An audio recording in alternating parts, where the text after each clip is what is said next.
Welcome to the Rum Revival. My name's Arminder, and I may have bought a little too much rum this past month.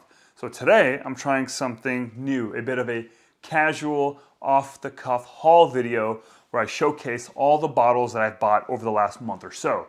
Apparently, the bourbon nerds on YouTube do this all the time, and to be completely honest with you, I don't have a whole lot of time this week to write a script and film it and edit it.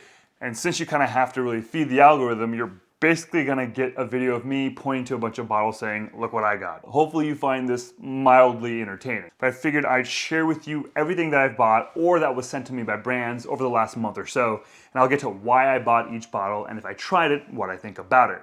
Sounds good? Cool, let's go. So first up, we have Money Musk White Overproof Rum. This is very much in the vein of Array & Nephew, Rum Bar Overproof, and Rum Fire. It's an unaged overproof Jamaican rum. It's bottled at that classic number of 63% ABV. And I was very excited to try this because if you know anything about me, you know I absolutely love unaged white rums. I did a whole video about that a couple of weeks back, and especially the Jamaican stuff, big fan of it. Rum Fire is one of my favorite rums, and I was very excited to see a new addition in that category. Now, the first time I tried this, I was pretty surprised. It was fairly rich on the palate, not thin, but it was also soft. Like didn't have the harshness that like say Rum Fire does. There wasn't a lot of like big bold gasoline. There wasn't like a lot of heat. It was just kind of mellow, which sounds like fine, I guess, but I don't know. I want a little oomph in my unaged overproof Jamaican rums. Now the taste of this was a little surprising. It was light and thin on the tropical fruit quality, which you think would be the primary kind of big note that you pick up at least right away. Not so much with this one. In fact, I got a little bit of brine, but primarily I got a lot of sugar water. Yeah, sweet sugar water. Not what I was expecting. So of course I tried it in a daiquiri, and I was a little disappointed. It was a little too sweet. Felt like I had almost like doubled the amount of simple syrup in there. That's not what I want from these kind of rums, right? I want a big, impactful, flavorful, tropical fruit bomb on my palate, and that's not really what this does. Didn't really care for it so much neat, didn't like it in my daiquiri. Kind of was excited about this one, but kind of let me down. Next up, we have two rums from Myrtle Bank. This is their entire lineup. Myrtle Bank is a private label brand. The name is a reference to the Myrtle Bank Hotel in Jamaica. As you can imagine, the rum inside is also Jamaican. Now, for both of these bottles, we've got Worthy Park rums. The single cask 10-year is, my understanding, the WPE mark, which is Worthy Park Extra. It's one of, if not the highest ester count rum from Worthy Park, and it's aged 10 years entirely in the UK. And then this is the Shannon Mustifer Tiki blend, and she consulted on this particular blend. It's all Worthy Park, also aged 10 years, also in the UK, where the 10-year single cask is 60% ABV. This one is a blend of a number of different casks, and it's bottled at 50% ABV. Now, in full disclosure, these two bottles were sent to me by the folks at Myrtle Bank. About a month ago, our buddy Doc Parks, who's previously been on the channel, had an event at Kontiki. Myrtle Bank was one of the sponsors. So I got to try a all Myrtle Bank Mai Tai, and it was awesome. It was punchy, just how I like my Mai Tais, with some oomph to them. Lots of character, lots of personality, with the Jamaican funk really pronounced. I'm looking forward to trying to recreate that Mai Tai. My hesitation with this one, as it's kind of designed for a kind of mixing kind of rum, is that it might be a little overpriced. It's priced around like $70, $71 for something that you want to make in Mai Tais. Not that you can't, and you absolutely can make cocktails with expensive rums for sure, but I don't think the general public, you know, that makes a whole lot of financial sense for them when they could have a lot of other decent to good options that are half the price, 40 bucks maybe, you know, 45, and they can get an amazing Jamaican rum, great Mai Tai. It's tough to justify that $71, frankly. That being said, it's delicious. Staying on that Jamaican train, I have a bottle of Denizen's Merchant's Reserve, everyone's kind of go-to single bottle Mai Tai rum. Just opened it up tonight, actually, and had some family over, and they wanted some Mai Tais, so I cracked this open, made a bunch of Mai Tais. Obviously, if you're not familiar, this is the newest kind of label. They did a rebrand, let's say about 3, maybe 4 months back. And, you know, I think most people are digging it. I'm not the biggest fan of the label. I don't know. There's something about it that just doesn't sit well with me. Like, I get what they're trying to go for. It just doesn't quite, for me, do it. That's not as important, though, in my opinion, as what you can probably see on the label here. From a distance, it might just say aged 8 years, which, you know, was fine until you get a little closer, and you can see here it says aged up to 8 years. And that's bullshit. I hate that. I cannot stand the fact that they put that. I mean, I've rarely seen that, or ever maybe seen that on a rum label. So I don't know. Technically, they must be allowed to do that if this obviously got passed by the TTB. But I'm curious how and why they're allowed to do that. Because what does aged up to 8 years mean, right? They claim they haven't changed the formula or the blend at all. So if that's the case, the previous one used to always say aged 8 years. Now, does that mean that previous label was a lie? In fact, they had younger rum in that label, and they finally had to change things up to be all, on the up and up? Or is this kind of, there is a change in the formula, and hence why they've had to update the label? I don't know, I'm curious. I will say this, the Mai Tais were fantastic that I made with this. Very happy with it. Didn't feel like I skipped a beat. Next up, I have a bottle from Privateer. This is a single cask selection for our buddy Brian from the Rum Curious Club, Mr. Rum Champion himself, as well as Showcase Wine and Spirits, which is a bottle shop, I believe, in Pasadena in SoCal. There are 204 bottles produced. It's the Maiden Voyage rum, and I believe it's aged in New American Oak for 4 years and 2 months and bottled at 57.6% ABV.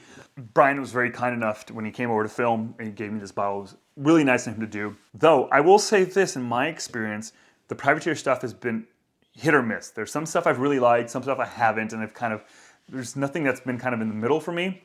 So, that being said, I hope this is one of the ones that I really like, but we'll have to see. So next up, I have this bottle of Clement Cane Bleu. This is an unaged Rhum Agricole or Rhum Agricole Blanc, bottled at 50% ABV. And this is from Clement. I think of their core lineup, they have 2 unaged offerings. One is the 40% kind of tall white and green bottle.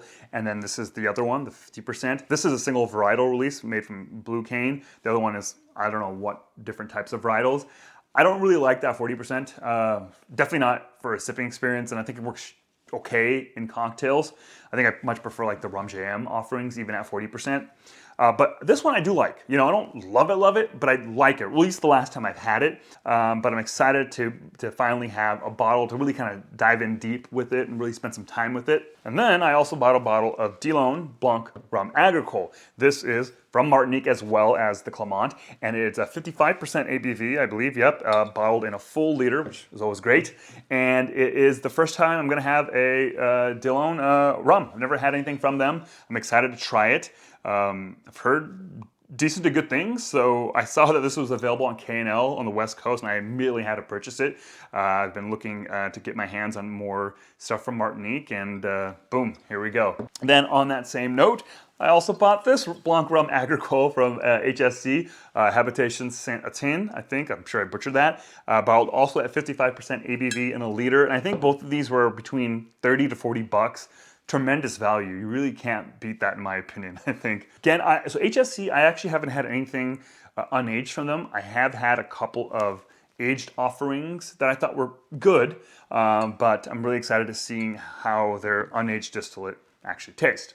Not quite done because I have one more Blanc Rhum Agricole. This time it's from Berechasor. This is a brand that's relatively new, I think, here to the States.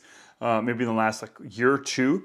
This is their Plain Soleil, 54% ABV. I haven't had anything really from the brand, but I know they have a lot of aged offerings, and I've heard some really good reviews of their stuff, so I'm really excited to try this, and then maybe hopefully eventually their aged product. Now, as you can see here, I've got 4 unaged Rhum Agricoles. You might be like, dude, what's up with this, right? Well, I bought these for 2 reasons. One of which, I'm not really gonna say why, but should hopefully be apparent in the next month and a half.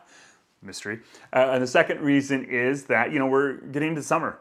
And what I've found over the last couple of summers now that I find myself doing is buying 3, 4 to 5 bottles of cane juice rums, usually unaged agricoles, but it could be beyond that as well.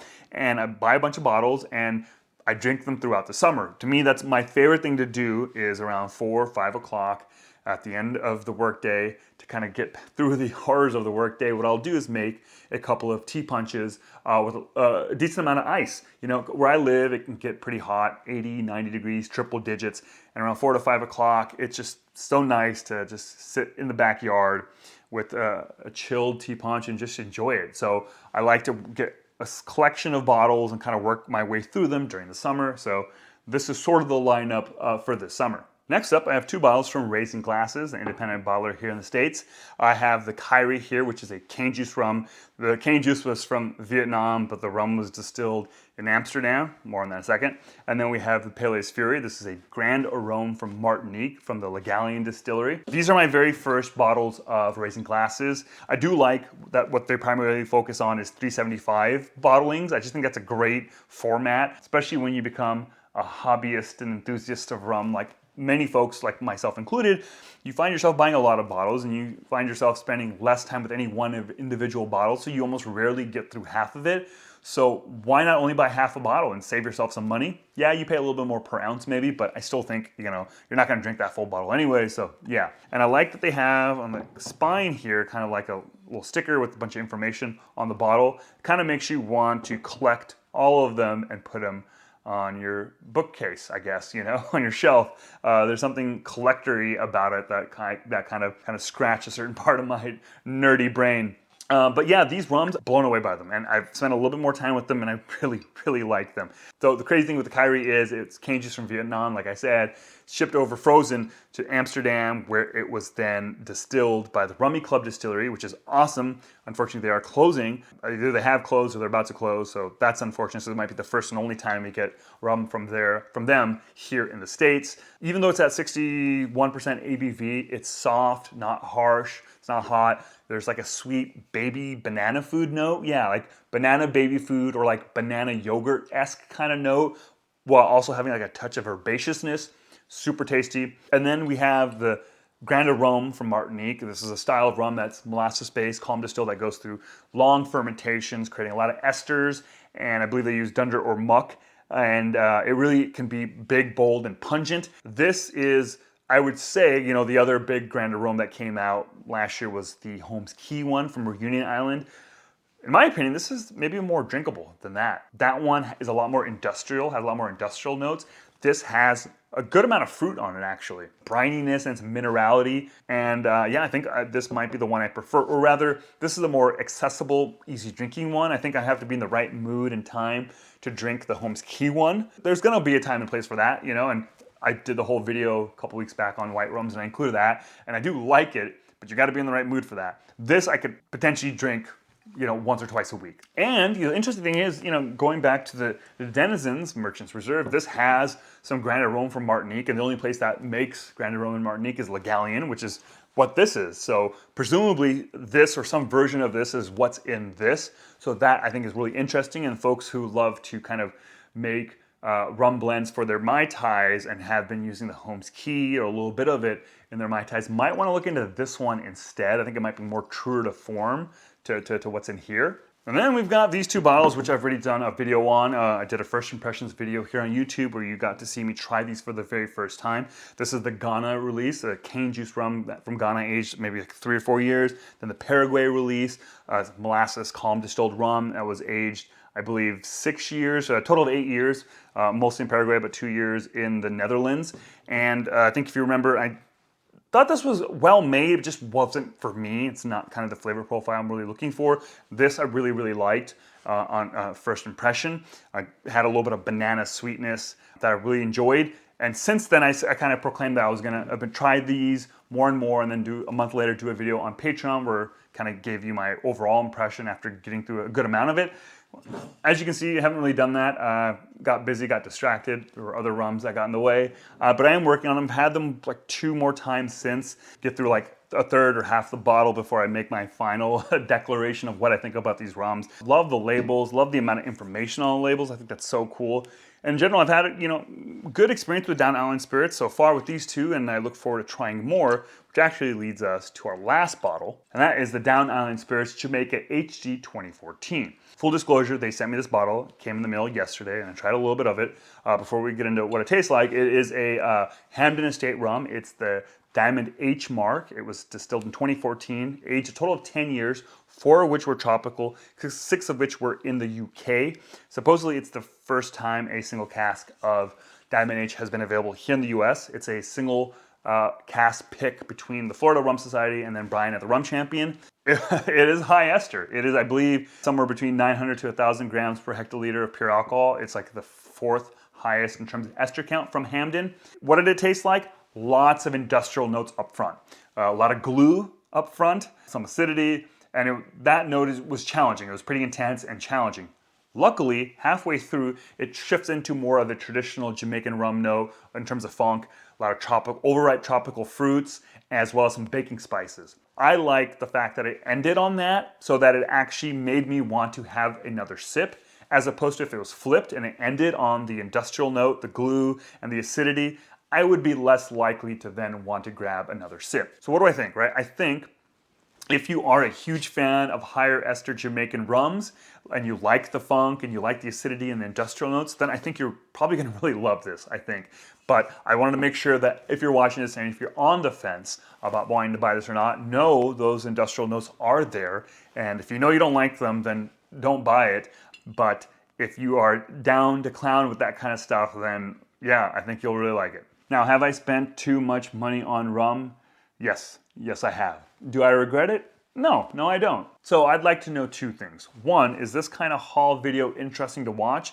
Would you like me to do more of them? Let me know in the comments below. And secondly, let me know what you've bought recently. I'm curious to see what folks are buying and drinking. Now, if you're interested in seeing me try some of these rums for the very first time and give my first impressions on them, then check out my Patreon page where a lot of that content lives. Thanks so much for watching. Catch you next time. Cheers.